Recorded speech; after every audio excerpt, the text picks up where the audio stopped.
We're in the final stage of Field Day, ARRL Field Day 2025, which we were here located at the Merli-Sarnoski Park in Greenfield Township, Pennsylvania. I'm Joe. My call is KA3UBG. I'm the president of the Windmill Amateur Radio Group.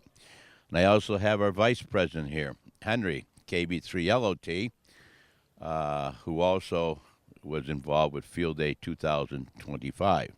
Field Day 2025 is actually an emergency response exercise. It's done amongst the United States as well as Canada and encompasses 40,000 radio amateurs that come out in a remote location other than their regular home stations and set up temporary communications, which includes emergency power and the like.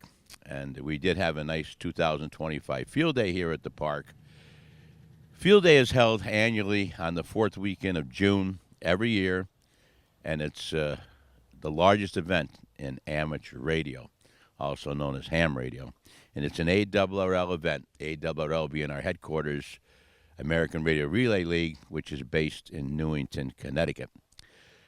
We were very, very successful this year. We encompassed close to 800 points, and that's on CW, which is Morse code, as well as phone communications and digital communications, which we all know about FT4. Now, that's just a point system. We did not include our multipliers or our reward points that we get from other sources.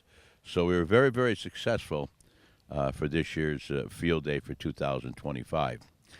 I'm going to pass the mic over to our Vice President, Henry, KB3LOT, who could also fill you in on a little more. Henry? Thank you, Joe.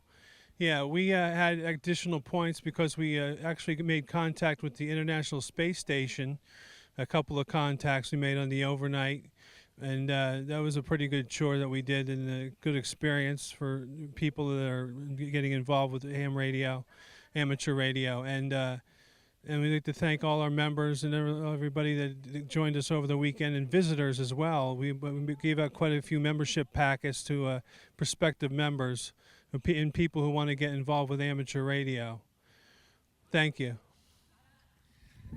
Okay, real fine there, Henry. And again, too, I extend my sincere thanks to everybody who made this event possible, which included our antenna crew, which is under the direction of Mike WV3H, who is our technical director for our events, and he was instrumental, along with his crew, of putting up all the antennas 50 feet or more into the air for this great event. I also want to thank all of our participants who in any which way contributed in any way, whether it's for the setup or for actually sat down and operated for the event.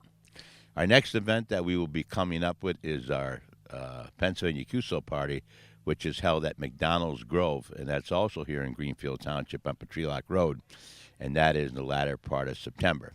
And then we have Winter Field Day, which is also another event, and we also hold that at McDonald's Grove, and that takes place in January. But this is the biggest event, the last weekend of June, ARRL Field Day, which is held throughout the United States and Canada, and like I said before, encompasses 40,000 radio amateur operators, which with their clubs go out to remote locations, set up temporary communications, and practicing emergency response. So again, my sincere thanks to everybody who made this possible, and hopefully that you will join us again next year.